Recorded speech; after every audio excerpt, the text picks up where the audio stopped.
बिस्मिल्लाहिर्रहमानिर्रहीम। अस्सलाम वालेकुम व्यूअर्स, आप सब कैसे हैं? उम्मीद करती हूँ कि आप अल्लाह ताला की रहमत से ठीक ठाक होंगे। तो आज मैं आप लोगों के लिए रमज़ान की स्पेशल डिश लेके आई हूँ जिसका नाम है अंडों के पकोड़े। आपने बेसन के भी खाए होंगे और दूसरे आलूओं को भी खाए होंगे। आप एक दफ़ा इसके भी ट्राई करें, ये बहुत ही क्रिस्पी और मज़ेदार बनेंगे। तो इसके लिए जो जो मुझे सामान चाहिए वो मैं आपको बता देती हूँ। ये मैंने अंडे बॉयल करके गोल स्लाइस में काट लिए हैं, ठीक है। और ये है मेरे पास नमक, और ये है मेरे पास थोड़ा सा बेकिंग पाउडर, और ये है मेरे पास गरम मसाला, और ये है मेरे पास कुटी हुई रेड चिली, और ये है मेरे पास ज़ीरा, ठीक है। तो ये मेरे पास जो है इन सब को मैं बेसन में जो है ये मिक्स करूँगी। बेसन मैंने इधर 1 कप लिया है, तो उसमें ऐड कर लेते हैं नमक, और ये थोड़ा सा गरम मसाला ऐड कर लेते हैं, थोड़ी सी ये कुटी हुई मिर्च ऐड कर लेते हैं। तो व्यूअर्स, ये बहुत ही क्रिस्पी और मज़ेदार बनेंगे। आपने ट्राई करके मुझे कमेंट में ज़रूर बताना है।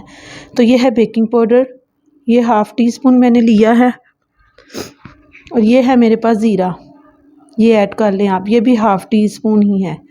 तो इन सबको अच्छे से बेसन में आपने एक चम्मच की मदद से मिक्स कर लेना है। और अब मैं थोड़ा थोड़ा पानी इसमें ऐड करूँगी और इसको चेक करूँगी कि हमें ये किस तरीके का चाहिए बेसन।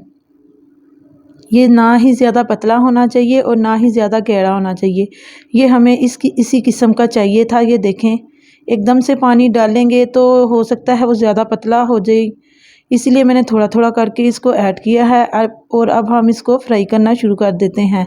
पैन में मैंने ऑयल जो है ये प्री हीट कर लिया है, और आपने इस तरीके से अंडे को रखना है और एक चम्मच की मदद से इसके ऊपर ये बेसन की एक तह लगा देनी है, और इसी चम्मच के साथ ही उठा के मैंने इसमें डालते जाना है। इसी तरीके से आपने ये पकोड़े बना लेने हैं सारे, जिस तरीके से मैं बना रही हूँ। तो ये बहुत ही यूनिक और टेस्टी रेसिपी है, आपने इसको ट्राई ज़रूर करना है।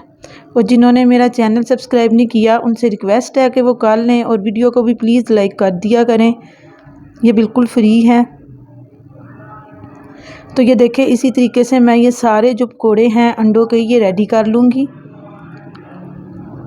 अब हम इसकी साइड चेंज कर लेते हैं। ये देखें, इस तरीके से आपने इसको चेंज कर लेना है,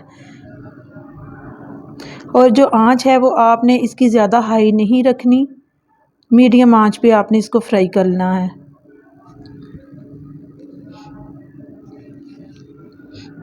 तो ये देखें, हमारे जो ये पकोड़े हैं ये रेडी हो चुके हैं, बहुत ही शानदार और क्रिस्पी। तो मैं इसको अब एक डिश में निकाल लेती हूँ और आपको दिखाती हूँ।